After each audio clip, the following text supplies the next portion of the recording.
በስመ አብ ወወልድ ወመንፈስ ቅዱስ አሐዱ አምላክ አሜን።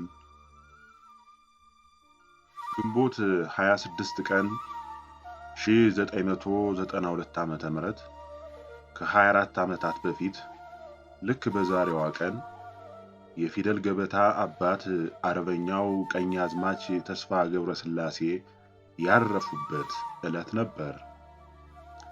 ሃ ሁ ዕውቀት ይስፋ ድንቁርና ይጥፋ፣ ይህ ነው የኢትዮጵያ ተስፋ። ተስፋ ገብረስላሴ ዘብሔረ ቡልጋ። ኢትዮጵያ የራሷ የሆነ ፊደል ያላት አገር ናት። ይህም ከበርካታ የዓለም አገራት ተለይታ እንድትታይ ከሚያደርጓት መገለጫዎቿ መካከል አንዱ ነው። ይህ የኢትዮጵያ ፊደል በመላ አገሪቱ ተስፋፍቶ አገራዊ መገለጫነቱ ይዳብርና ብዙዎችም ማንበብና መጻፍ ችለው ከመሃይምነት ያመልጡ ዘንድ የአንድ ኢትዮጵያዊ ጠቢብ ርዕይና ጥረት ያስፈልግ ነበር።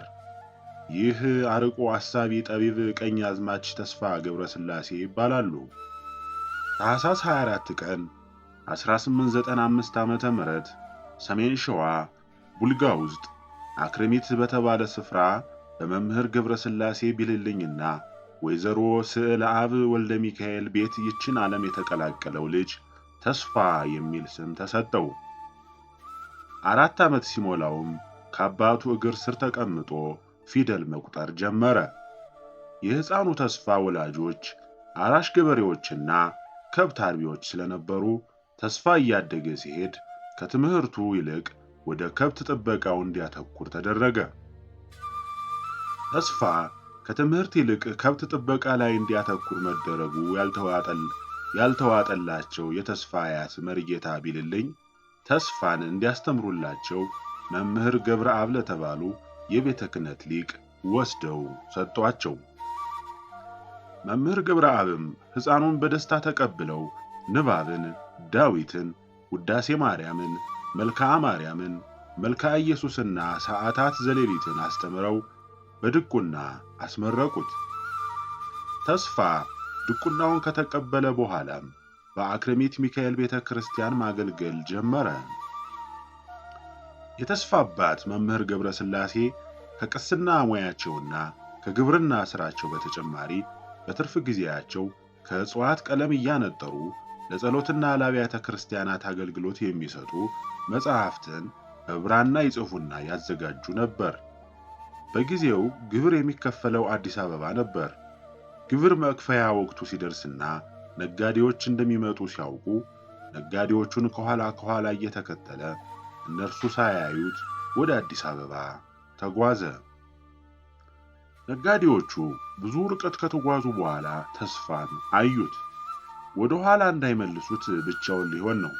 ስለሆነም ይዘውት አዲስ አበባ ገቡ። ለ5 ቀናት ያህል ከነጋዴዎቹ ጋር በእግር ተጉዞ አዲስ አበባ ደረሰ። በወቅቱ ቤተ መንግሥት ውስጥ ሥራ ወደ ነበራቸው ወደ ታላቅ ወንድሙ ብርሃኔ ገብረስላሴ ዘንድ ቀረበ። ታላቅ ወንድሙ ሲያዩት እንዴት መጣህ? ለመሆኑስ እናት አባታችን ሰምተዋል? ብለው በጥያቄ ሲያፋጥጡት ተስፋ አልተናገርኩም ይላል።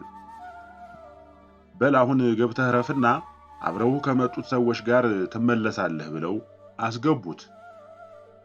ከጥቂት ቀናት በኋላም ወደ ትውልድ ስፍራው ሲመለስ ልቡም ዓይኑም ወደ ኋላ እየተመለከተ እዚህማ ተመልሼ እመጣለሁ፣ እስኪ የሚከላከለኝን አያለው እያለ እየዛተ ነበር።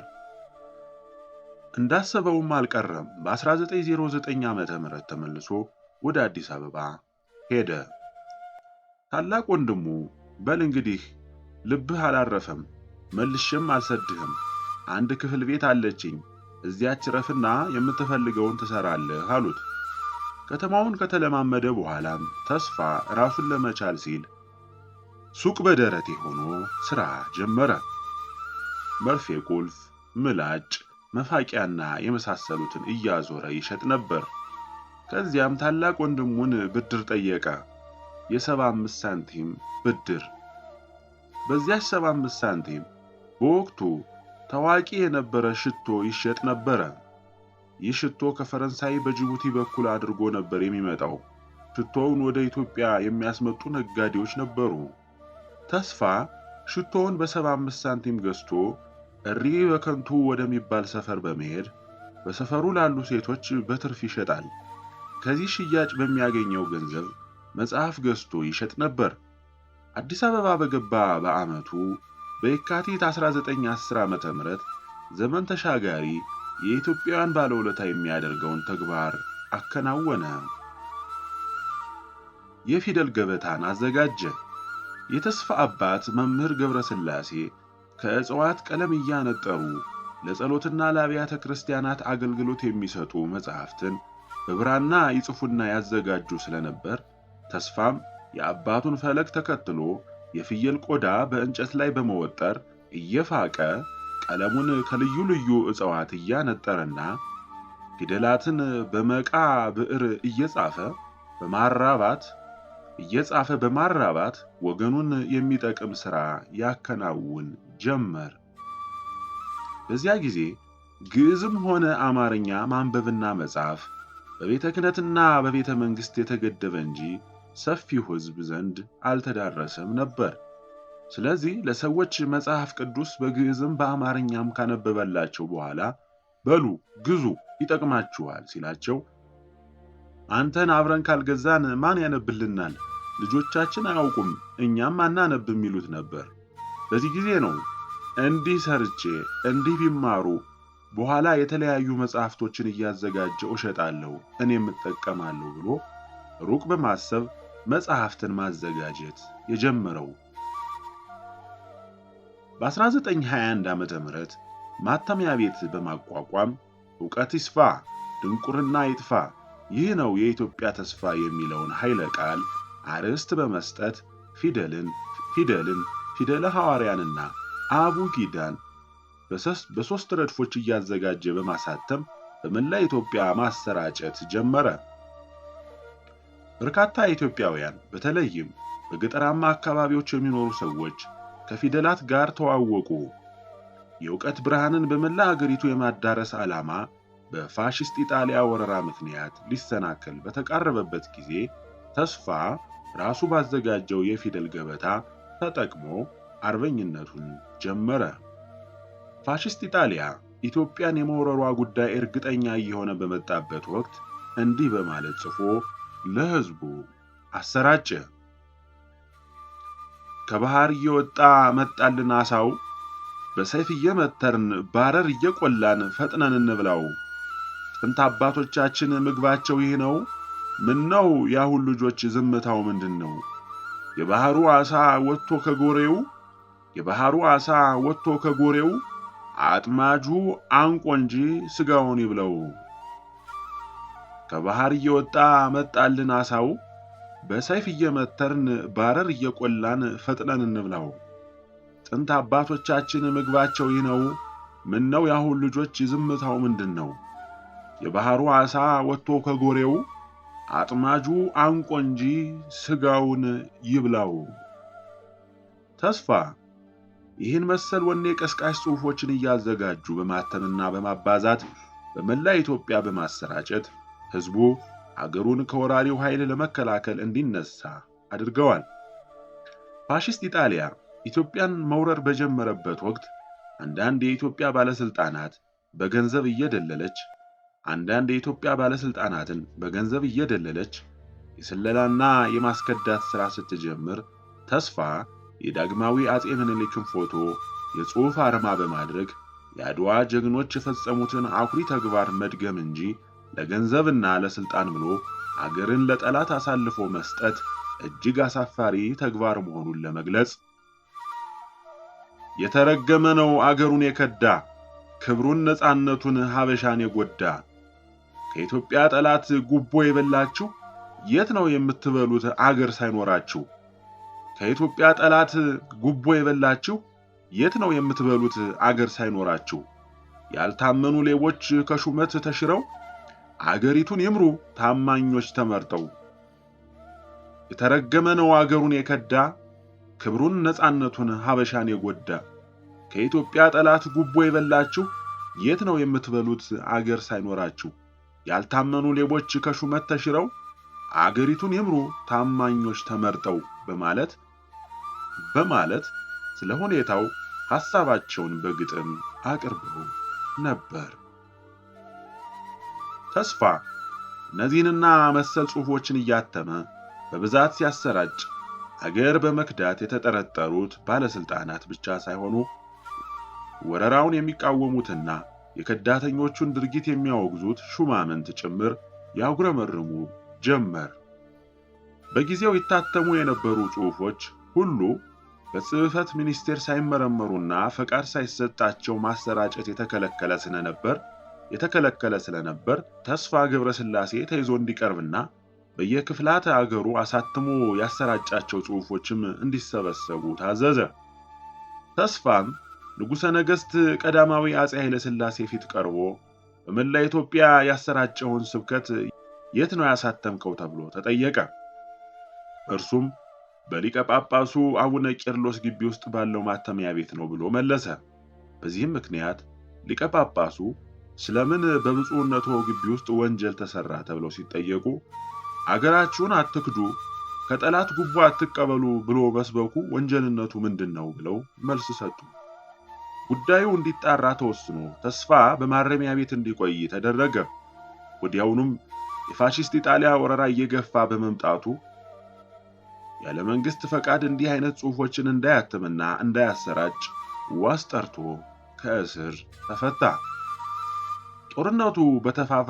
ጦርነቱ በተፋፋመበት ወቅትም ተስፋ ህዝቡ ለነጻነቱ እንዲታገል የሚቀሰቅሱ ጽሑፎችን እያሳተሙ ከማሰራጨት አልቦዘነም ነበር።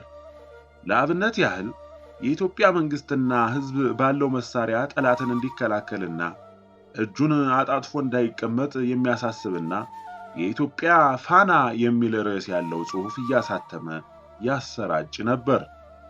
የፋሺስት ኢጣሊያ ጦር አዲስ አበባን ሲቆጣጠር ተስፋ ታሰረ።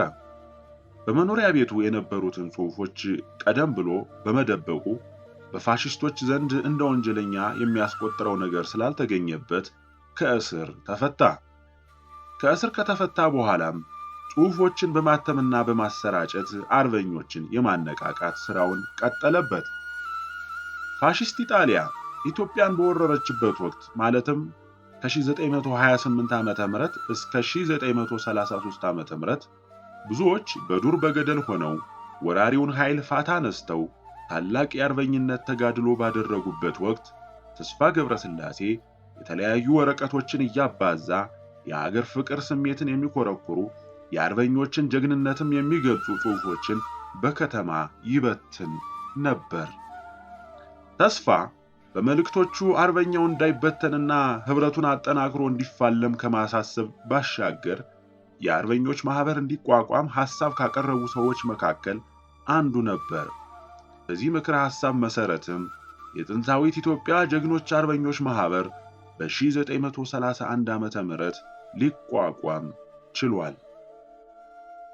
ከዚህ በተጨማሪም የፋሺስት ኢጣሊያ አገዛዝ በኢትዮጵያ ህዝብ ላይ ይፈጽም የነበረውን ግፍና በደል በወቅቱ ለንደን ይገኙ ለነበሩት ንጉሠ ነገሥት ቀዳማዊ አፄ ኃይለ ሥላሴ ደብዳቤ በመላክ ያሳውቁ ነበር። ከዚህ በኋላ ተስፋ በድጋሚ በፋሺስት ወታደሮች ታሰረ። ማተሚያ ቤቱም ተወረሰበት። በእስር ቤቱም ውስጥ እስረኞች በረሃብና በውሃ ጥም መጎዳታቸውን ተመለከተ። የእስር ቤቱን ኃላፊ አስጠርቶ 40 ማርትሬዛ ብር ስላለኝ ይፈቀድልኝና ዳቦ ገዝቼ ላብላቸው ብሎ ጠየቀ። የእስር ቤቱ ኃላፊም በተስፋ አነጋገር ስሜቱ በመነካቱ ብዙ ዳቦ፣ ሻይና ውሃ መጥቶ ለእስረኞቹ እንዲታደላቸው በማድረጉ እስረኛውን ሁሉ በረሃብና በውሃ ጥም ከማለቅ ታደገው። ከወራሪው የፋሺስት ኢጣሊያ ኃይል መባረር በኋላ ተስፋ ገብረስላሴ ሰላማዊ ኑሮ ለመምራት ጥረት ማድረግ ጀመሩ። ማተሚያ ቤቱንም በአዲስ መልኩ በማጠናከር ሀ ሁ ዕውቀት ይስፋ፣ ድንቁርና ይጥፋ፣ ይህ ነው የኢትዮጵያ ተስፋ ብለው ጽሑፎችን ማሳተምና ማሰራጨት ቀጠሉ። በዚህ ሥራቸውም ትምህርትን በመላ ኢትዮጵያ ለማዳረስና መሐይምነትን ለማጥፋት ከፍተኛ አስተዋጽኦ አበርክተዋል። ዘመናዊ የህትመት መሳሪያዎችን ከውጭ በማስመጣት ሥራቸውን አስፋፉ። ሀሁን፣ አቦጊዳንና መልእክተ ዮሐንስን ጨምሮ በአጠቃላይ ከ300 በላይ መጻሕፍትን ማዘጋጀትና ማሳተም ችለዋል። የፊደል ገበታን ቀርጸው መሐይምነትን ለማጥፋት ካበረከቱት አስተዋጽኦ በተጨማሪ በአርበኝነት ትግላቸው ላደረጉት ተጋድሎ የቀኛዝማችነት ማዕረግ ተሰጥቷቸዋል። ቀኛዝማች ተስፋ ገብረስላሴ ለሥራ እጅግ የተለየ ክብር ነበራቸው። 97ኛ ዓመት የልደት በዓላቸውን ሲያከብሩ ሆዴ እህል በልቶ ቢጠግብም እጄን ሥራ ይርበዋል በማለት ለሥራ ያላቸውን ጉጉትና አክብሮት ገልጸው ነበር። ዕድሜያቸው ገፍቶ እንኳ በድርጅታቸው ዋና መስሪያ ቤት እየተገኙ የሥራውን ሂደት ይቆጣጠሩና እርሳቸውም ኃላፊነታቸውን ይወጡ ነበር። ቀኛዝማች ተስፋ ገብረስላሴ ከእጽዋት የቀለም ዱቄት ቀምመውና በጥብጠው ከመቃንጨት ብዕር ቀርጸው በወረቀት ላይ ፊደል በመጻፍ በካርቶን ላይ እየለጠፉ በማቅረብ ሚሊዮኖችን ከመሐይምነት ያወጡና የእውቀትን ብርሃን የፈነጠቁ ታላቅ የአገር ባለውለታ ናቸው። ያነበበ ዕውቀትን ጠገበ፣ ድንቁርናን ክዶ ወደ ዕውቀት ተሳበ፣ የጥበብ ገጿን ለማየት ቀረበ የሚለው ግጥም ቀኛዝማች ተስፋ ገብረስላሴን የሚመለከት ይመስላል። ቀኛዝማች ተስፋ የሥራቸውን አስፈላጊነትና የትምህርትን ጥቅም ሲያስረዱ ማንኛውም ሰው እናት አገሩ ባስገኘችለት ሊቃውንት አባቶች አዘጋጅተው ባቆዩለት ፊደል ተምሮ ማንበብና መጻፍ ተቀዳሚ ተግባሩ ይሆናል። መምህራንም የፊደላትን ስነ ባህሪ ማስረዳት ይጠበቅባቸዋል። ይህም በየጊዜው የሚነሳው ብሔራዊ ትውልድ ራሱን ክዶ ሌላውን ሆኖ እንዳይገኝ ወይም መነሻውን አያውቅ መድረሻውን ይናፍቅ እንዳያገኝ ወይም መነሻውን አያውቅ መድረሻውን ይናፍቅ ከመሰኘት ነፃ ያደርገዋል ብለው ነበር። ቀኛዝማች ተስፋ ገብረስላሴ በሥራቸው ላይ ከጎናቸው ሆነው ሲያበረታቷቸውና ሲደግፏቸው ከኖሩት ወይዘሮ ዓለሚቱ ንጉሴ ጋር ጋብቻ መስርተው 13 ልጆችን አፍርተዋል። በሕይወት እስከነበሩበት ጊዜ ድረስ 42 የልጅ ልጆችንም አይተዋል። ቀኛዝማች ተስፋ ገብረስላሴ በሥራቸው ላይ ከጎናቸው ሆነው ሲያበረታቷቸውና ሲደግፏቸው ከኖሩት ወይዘሮ ዓለሚቱ ንጉሴ ጋር ጋብቻ መስርተው 13 ልጆችን አፍርተዋል። በሕይወት እስከነበሩበት ጊዜ ድረስ 42 የልጅ ልጆችንም አይተዋል። ሀሁ ዕውቀት ይስፋ፣ ድንቁርና ይጥፋ፣ ይህ ነው የኢትዮጵያ ተስፋ ብለው በማወጅ ድንቁርናን ለማጥፋት በመላ ኢትዮጵያ የፊደል ሰራዊትን ሲያዘምቱ የኖሩት አርበኛው ቀኛዝማች ተስፋ ገብረስላሴ ዘብሔረ ቡልጋ ግንቦት 26 ቀን 1992 ዓ.ም አርፈው ሥርዓተ ቀብራቸው በማግስቱ ግንቦት 27 ቀን 1992 ዓ.ም በቅዱስ ራጉኤል ቤተክርስቲያን ተፈጽሟል። ክብርና ምስጋና ለጀግኖች አባቶቻችንና እናቶቻችን ይሁን። ዘላለማዊ ክብርና ምስጋና አንዲት ሀገር፣ አንዲት ሃይማኖት፣ አንዲት ሰንደቅ ዓላማን አስከብረው ለሰጡን ለጀግኖች አባቶቻችንና እናቶቻችን ክብርና ምስጋና ለእነርሱ ይሁን። አሜን። የመረጃ ምንጭ ታሪክን ወደ ኋላ ልዑል አምደ ጽዮን ሰርጸ ድንግል